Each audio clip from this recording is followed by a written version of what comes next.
This is Radio Health Journal. I'm Reed Pence. This week, if kids are playing alone in a park, should you report the parents for child abuse? I just was astounded. I absolutely could not believe it.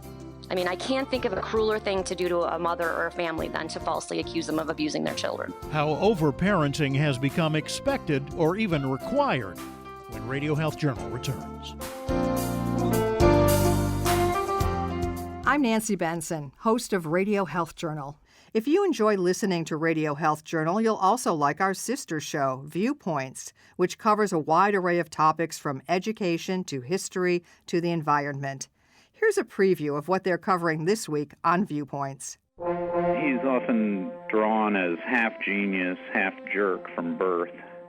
That's not accurate. The lasting legacy of the late Steve Jobs. Then, most of us revert to some sort of what we call an adapter. It's a little nervous gesture that we use, a self-soothing gesture like rubbing your fingertips together. What signs do you show when you're feeling tense or telling a lie? I'm Marty Peterson. and I'm Gary Price. These stories in depth this week on your public affairs magazine, Viewpoints. Listen to Viewpoints on your favorite radio station and subscribe and listen to shows anytime on Apple Podcasts and Google Play. A couple of years ago, then 8-year-old Dorothy Wyden, who lived in a quiet tree-lined Chicago suburb, took her new dog Marshmallow for a walk around the block. Dorothy's mom, Corey, says it's a short block where just about everybody knows everybody else. So no big deal. We were in the yard, had breakfast, and she said, okay, I'm going to walk Marshy. And I said, okay. And she got the leash, got him going. I walked her to the front, and then she needed to take the dog a certain distance away from me because otherwise he just listens to me and chases after me and won't listen to her. So the dog trainer was like, she needs to take the dog far enough away where he can't see you so that she can work on training because we both needed him to start listening to us. So she walked the dog basically around our block. Our yards all connect, so I could see her almost the entire time. I watched her walk to the corner, then I walked back to the middle of our subdivision, watched her walk by. Then she went behind our houses. I gave her a wave and a shout through the yards, saw her go by there, and then she came around back front, and it was about literally 5 minutes. Wyden's daughter arrived home without incident, and neither one of them thought anything more about it until a little later. She was expecting a play date, and so the doorbell rang, and I said, go ahead and get it, because I thought it was her girlfriend.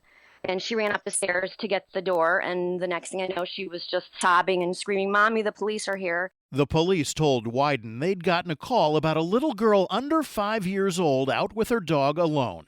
Officers were satisfied the caller was wrong once they talked to Wyden, but the damage was done, and then some. She just said, okay, and then she left, and I was thoroughly upset at that point already because it had really traumatized my daughter. It had really upset me because I thought it was ridiculous.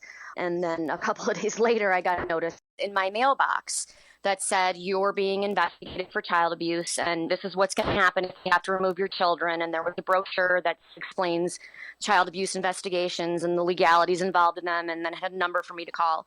And I was astounded. I absolutely could not believe it. I mean, I can't think of a crueler thing to do to a mother or a family than to falsely accuse them of abusing their children. Wyden assumed it was the police who contacted the Department of Children and Family Services, but she later found out that it was a neighbor who called both the police and a child abuse hotline. We all viewed him as somebody that had gone out of their way to portray himself as a friend to our family.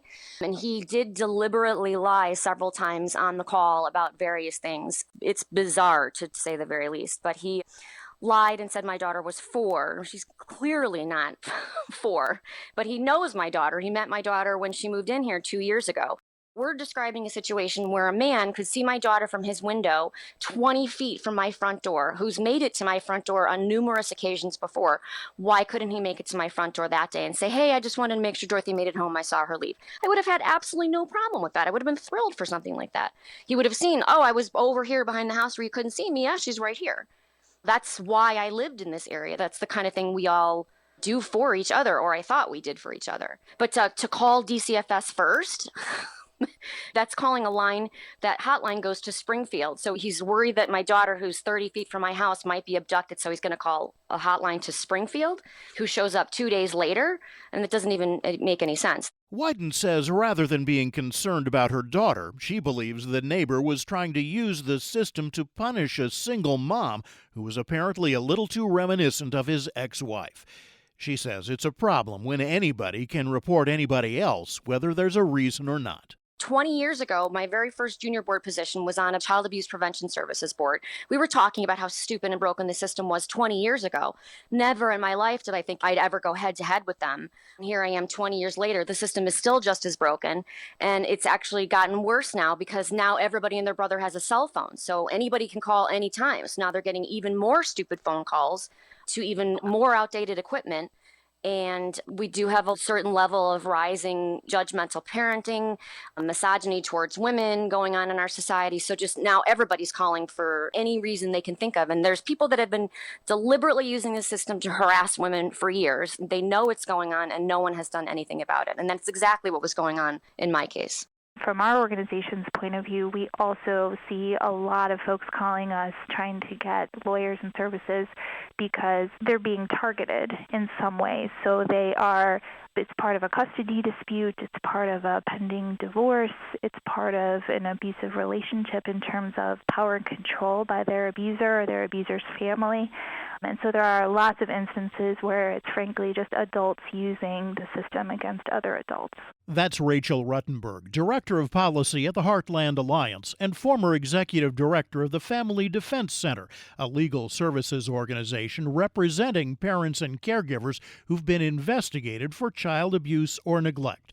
She says while the system can be sent to hurt any parent, it's especially used against families of color who may have less means to fight back. In a New Yorker article, they called this phenomenon the new Jane Crow because of just the staggering numbers of children of color who were being taken from their mothers.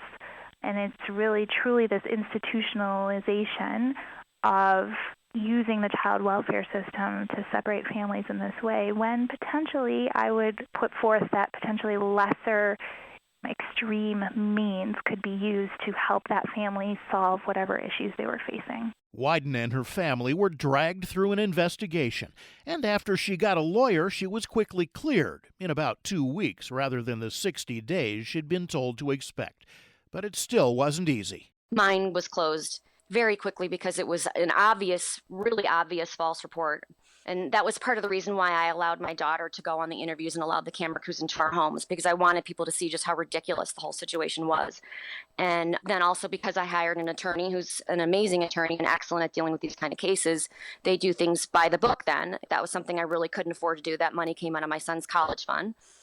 They spoke to my daughter, my son, myself, inspected my home, spoke to our pediatrician. It was crazy. Even so, it's no slam dunk that an unfounded case will be dropped or parents not found guilty. In some jurisdictions, parents get no hearing during the investigation, even though they can appeal.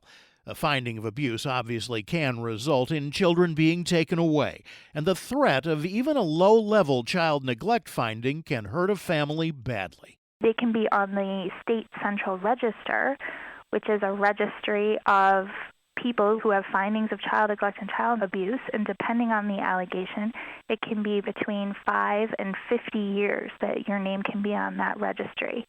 And that will impact mostly your career, especially if you have anything to do with working with children or around children, but it also can prevent you from volunteering at your child's school or being the Little League coach.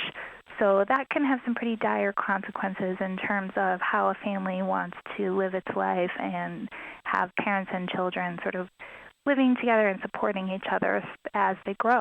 With consequences like that, cases like Wyden's bring up a lot of concerns about how we expect parents to do their job and what means others have to do something about it if they don't like it. In many states, virtually anyone who sees what they consider a child in danger can call authorities to report it. That's laudable as far as protecting children, but what Wyden and her family went through is far from rare. People sometimes call child abuse hotlines because kids are playing unsupervised in a park, not seeing that a parent's watching from their house across the street.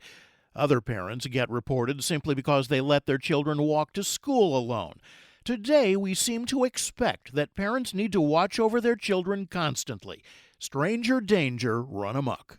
We're getting safer as a society is the bottom line, and yet I think that our perceptions of what our society is like and our feelings about it don't reflect that accurately. The fact that we all have these personal devices, cell phones on us at all times that feel like they're making the world a lot smaller, and at the same time the onslaught of information on social media and sort of what's going on with the news media makes the horror stories bubble to the top, and those are the things that go quote-unquote viral.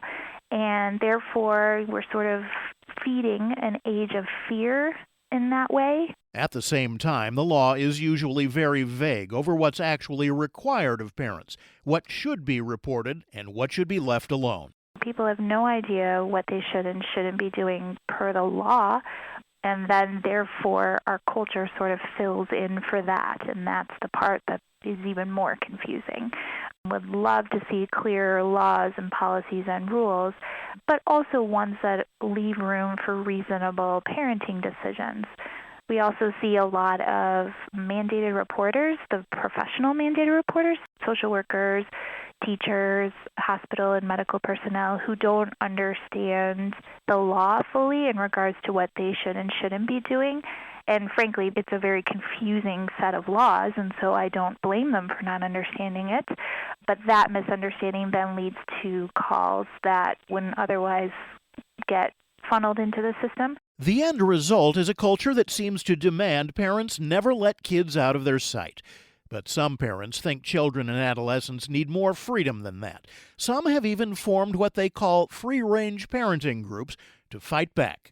Ruttenberg has joined such a group. They have their families in the northern suburbs of Chicago and have pretty thoroughly described to me a true neighborhood and school culture and of keeping tabs of your child at all times, and that they really were wanting to introduce a lot more independence into their parenting style for their children, and felt like they needed to be really brave in order to buck those norms.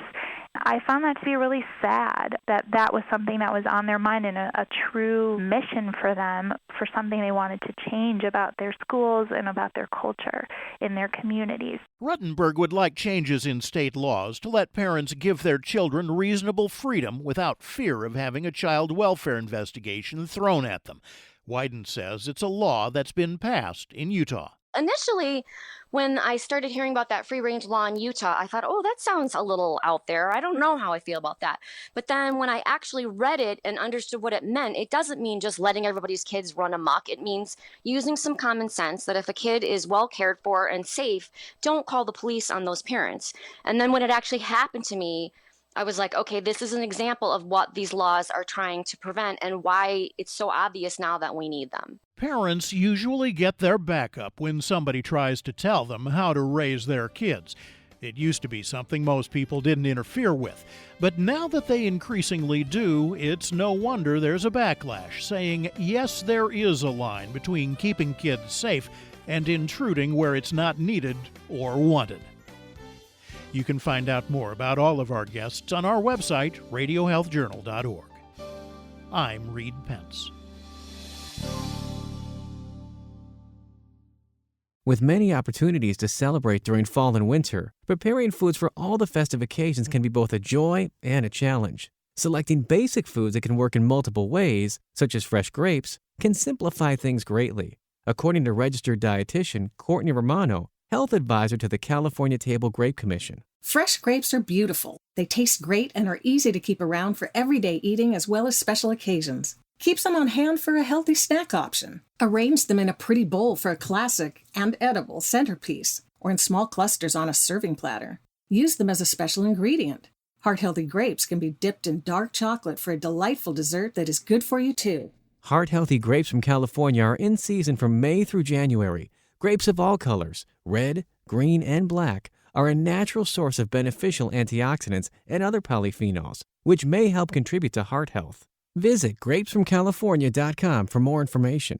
Holidays are a time to talk to family members about heart health. Encourage them to see their doctor if something doesn't feel right. For example, Aortic stenosis, one of the most serious and common forms of heart valve disease, especially affects people over age 65. But Dr. Phyoic Nkomo of the Mayo Clinic says people who have AS may not get the medical attention they need. Symptoms of aortic stenosis may include chest pain, significant fatigue, shortness of breath, and difficulty walking short distances. People often dismiss these symptoms as simply a part of aging. AS can be treated, but if it is not, it can ultimately lead to heart failure and death.